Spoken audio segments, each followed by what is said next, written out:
दोस्तों आज हम चाणक्य नीति के 10 पॉइंट बताएंगे। तो चलिए स्टार्ट करते हैं। पहला पॉइंट यह है, दुष्ट पत्नी, झूठा मित्र, बदमाश नौकर और सर्प के साथ निवास साक्षात मृत्यु के समान है। इसका मतलब यह है, दुष्ट पत्नी, झूठा मित्र, बदमाश नौकर आपके घर को कहीं ना कहीं बर्बाद कर देते हैं। तो ऐसे लोगों से बचें। तो नेक्स्ट पॉइंट यह है, अच्छा मित्र वही है जो हमें निम्नलिखित परिस्थितियों में नहीं त्यागे। इसका मतलब यह है, अच्छा मित्र वही हो सकता है जो हमारे सुख के साथ साथ दुख में भी कंधे से कंधे मिलाकर खड़ा रहे और जीवन भर साथ निभाए। ऐसे मित्र आपके जीवन को बेहतर और अच्छा बनाते हैं। तो नेक्स्ट पॉइंट यह है, ऐसे लोगों से बचें जो आपके मुंह पर तो मीठी बात करते हों लेकिन आपके पीठ पीछे आपको बर्बाद करने की योजना बनाते हों। इसका मतलब यह है, ऐसे लोगों से बचें जो आपके मुंह पर तो बड़ाई, अच्छाई, तारीफ करते हों लेकिन आपके पीठ पीछे आपकी बुराई आपको देख के जलते हों।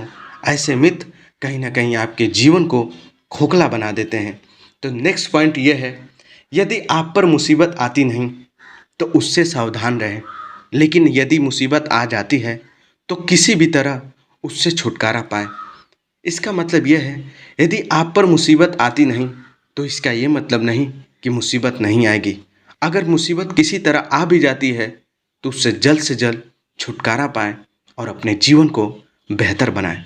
तो नेक्स्ट पॉइंट यह है, यदि ज्ञान को उपयोग में न लाया जाए तो वह ज्ञान खो जाता है। इसका मतलब यह है, यदि ज्ञान को सही जगह सही समय पर उपयोग में ना लाया जाए तो ज्ञान कहीं ना कहीं खो जाता है। अगर ज्ञान को सही जगह सही समय पर उपयोग में लाया जाए तो ज्ञान कहीं ना कहीं सर्वश्रेष्ठ हो जाता है। अगला पॉइंट यह है कि जो दूसरे के सुख दुख को अपना सुख दुख मानते हैं वही इंसान कहीं ना कहीं विद्वान कहलाते हैं। इसका मतलब यह है कि जो दूसरे के सुख दुख को अपना सुख दुख घर की तरह मानते हैं वो इंसान कहीं ना कहीं विद्वान और बड़ा होता है। तो नेक्स्ट पॉइंट यह है कि हमें अभिमान नहीं होना चाहिए। इसका मतलब यह है कि हमें कभी भी घमंड में नहीं आना चाहिए। अगर इंसान घमंडी हो तो कभी भी उसको सम्मान और अच्छी निगाहों से नहीं देखा जाता है। अगर इंसान समानता की नज़र से, भाईचारा की नज़र से सबको अच्छा देखता हो तो इंसान कहीं ना कहीं एक बड़ा और महान कहलाता है।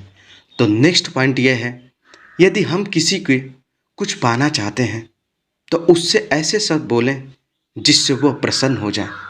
मतलब इसका यह है कि यदि हम किसी से कुछ उम्मीद रखते हैं कि कोई हमारी हेल्प करेगा तो सबसे पहले तो हमारे वाक्य में संयम लानी पड़ेगी, अपने शब्दों में विनम्रता लानी पड़ेगी, तभी हम दूसरों को प्रभावित कर सकते हैं और वो कहीं ना कहीं आपको सपोर्ट और सम्मान करता है। तो दोस्तों, हमारा ये वीडियो अच्छा लगा हो तो प्लीज़ आप लोग लाइक, कमेंट, शेयर करना ना भूलें। तो फिर मिलते हैं नेक्स्ट वीडियो नेक्स्ट डे। धन्यवाद।